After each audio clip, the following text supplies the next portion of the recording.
अफसान है, अफसान है। I can I will bounce back। चलिए आज हम आपको बताते हे संदीप माहेश्वरी और विवेक बिंद्रा की बहस जिसमें कौन कितना सच्चा है। संदीप माहेश्वरी के एक वीडियो ने दोनों के बीच एक जंग खड़ी कर दी है और सामने का पत्थर है विवेक बिंद्रा जी।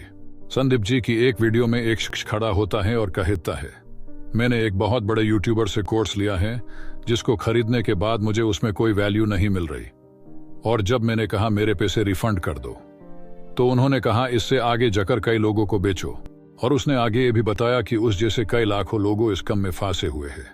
उस वीडियो में विवेक बिंद्रा का नाम था और नहीं कंपनी का नाम। बैड में विवेक बिंद्रा की टीम ने संदीप को लीगल नोटिस भेजा, तब जाकर खुलासा हुआ कि ये उनके बारे में बात हो रही थी।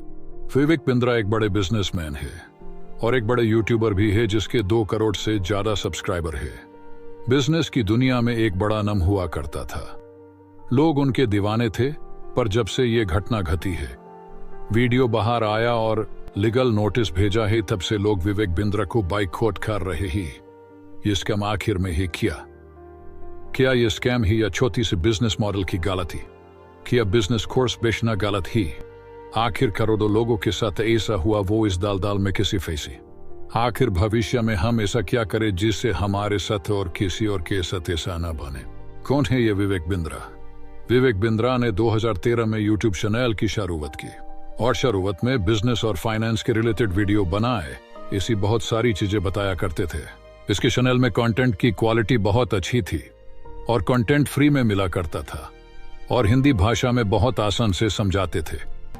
ये तीनों चीजों की वजह से जनता का बहुत सारा प्यार उसको मिला और बहुत कम समय में इतने बड़े यूट्यूबर बन गए। अगर उनको कंपेयर किया जाए संदीप से तो उनकी भी सिमस्त्रेतोगी थी, उनका भी कंटेंट बहुत अच्छा था, आसान हिंदी भाषा में था और फ्री था। अभी आपको जैसे संदीप का जलवा दिख रहा है, एक जमाने में विवेक बिंद्रा का सिम जलवा था। ये दोनों अपनी फिल्म में एक्सपर्ट थे और दोनों ही एक अच्छे लीडर थे। विवेक बिंद्रा जी संदीप के चैनल में भी आए थे और दोनों के बीच एक अच्छी खासी दोस्ती भी थी। जब इनकी फैन फॉलोइंग बढ़ी, एक तो ये फ्री में कंटेंट देते थे, तो इन्होंने सोचा चलो एक कोर्स बना के सेल करते हैं।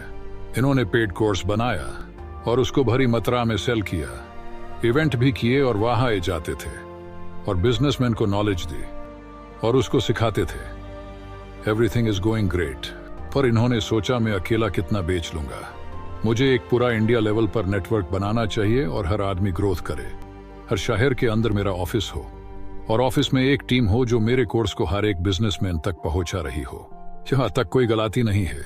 इनका बिजनेस मॉडल सिंपल था, हर एक शहर में चैनल पार्टनर बना दो जो उस शहर को संभालेगा। उस चैनल पार्टनर के नीचे सेल टीम दी जाए जिसका नाम था आईबीसी। आईबीसी क्या है? इन्होंने कहा मेरे पास बहुत सारे कोर्स है जो बिजनेस की प्रॉब्लम को सॉल्व करते हैं, कुछ बंदे आए पैसे दे और मेरे पास एस आईबीसी रजिस्टर हो जाए, मैं उनको ट्रेनिंग दूंगा और आईबीसी बनाऊंगा। फिर वो क्या करेंगे, जाकर बिजनेसमैन को मिलेंगे और कोर्स उनको प्रोवाइड करेंगे और उनकी प्रॉब्लम सॉल्व करेंगे। लेकिन इसे एक चूक होगी जिसकी वजह से इतनी बड़ी कंट्रोवर्सी खड़ी हुई। वो चूक क्या थी? वो चूक थी wrong selection on IBC. IBC का मतलब क्या था? जो बिजनेस को समझता हो, फिर उनकी ट्रेनिंग ले, फिर जाकर बिजनेसमैन को कोर्स बेचे।